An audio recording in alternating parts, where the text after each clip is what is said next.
विद्यार्थी मित्रांनो, बघा आज आपण इंग्लिश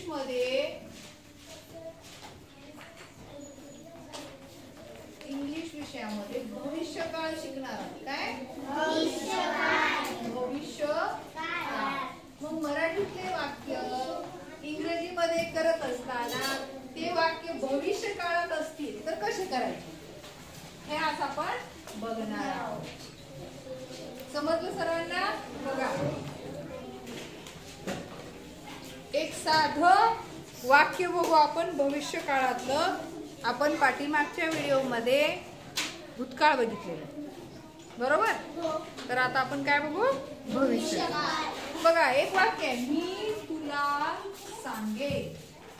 वाक्य नीट बघा, मी तुला सांगेन. सांगेन सांगितलेलं आहे का? सांगत आहे का? नाही. काय वाक्य? मी तुला सांगेन म्हणजे भविष्य काळातलं वाक्य.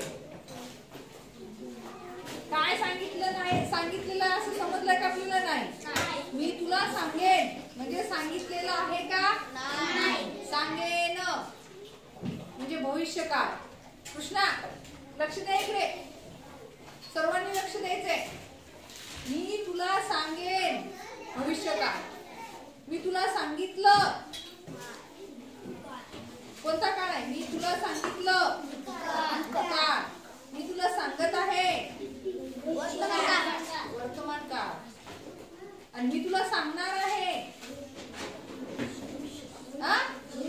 भविष्य काळ. आपल्याला भविष्य काळ ओळखता आलं पाहिजे. मी उद्या गावाला जाणार आहे भविष्य काळ आहे. कोणता काळ आहे? भविष्य काळ. मी कलेक्टर होणार कोणता काळ आहे?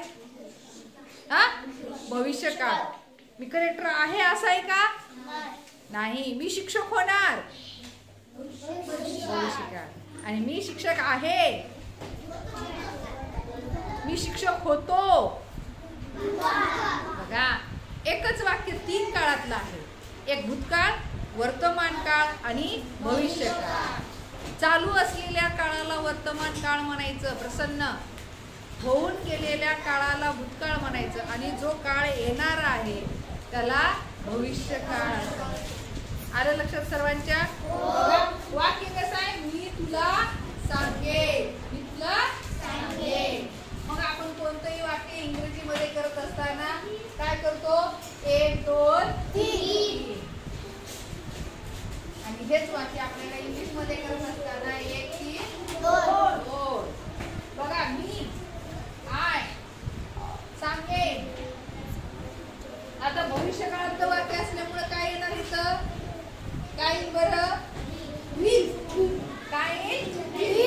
विल. विल आलं की काय समजायचं रे? मोक्षदा लक्ष नाही, भारती लक्ष नाही. विल जर आलं तर काय समजायचं? भविष्य काळ. हे वाक्य भविष्य काळातलं आहे. हे कशावरून कळतं? विल. I will. सांगेनला शब्द, सांगण्याला शब्द काय इंग्लिश मध्ये? Told. I will told. Told म्हणजे सांगणे. आणि कुणाला? तुला. तुला शब्द यू.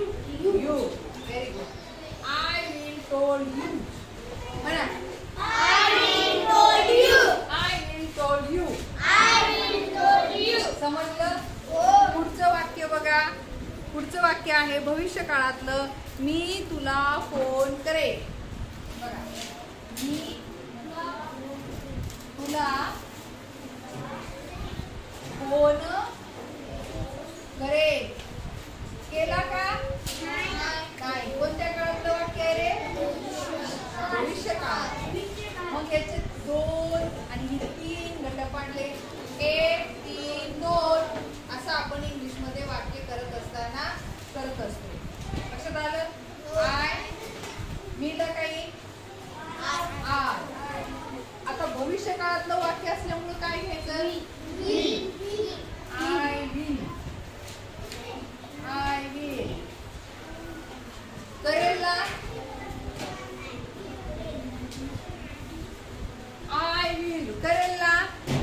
सांगा. फोन करणे काय म्हणतो आपण याला?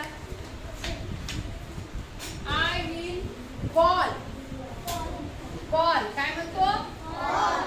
I will call you.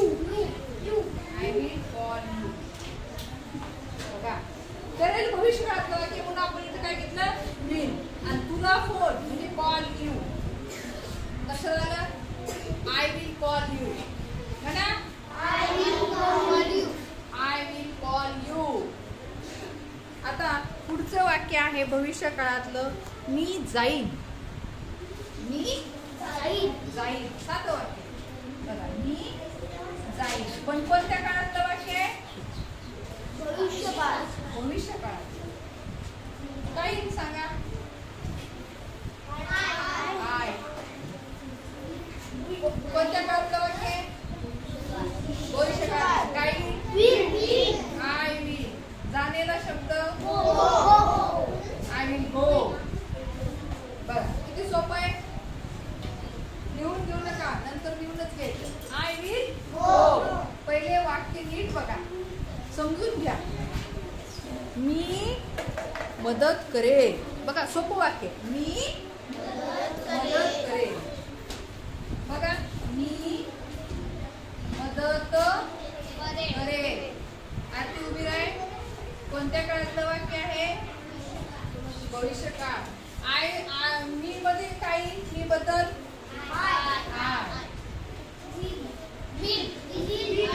कोणत्या काळातलं वाक्य आहे? भविष्य काळ. काही मग आय विल. मदत करणे. मदतीला शब्द हेल्प. I will help. मी तुला तुला शब्द नाही, फक्त आहे मी मदत करेन. I will help. लक्षात आलं? I will help. आणि मी तुला मदत करेन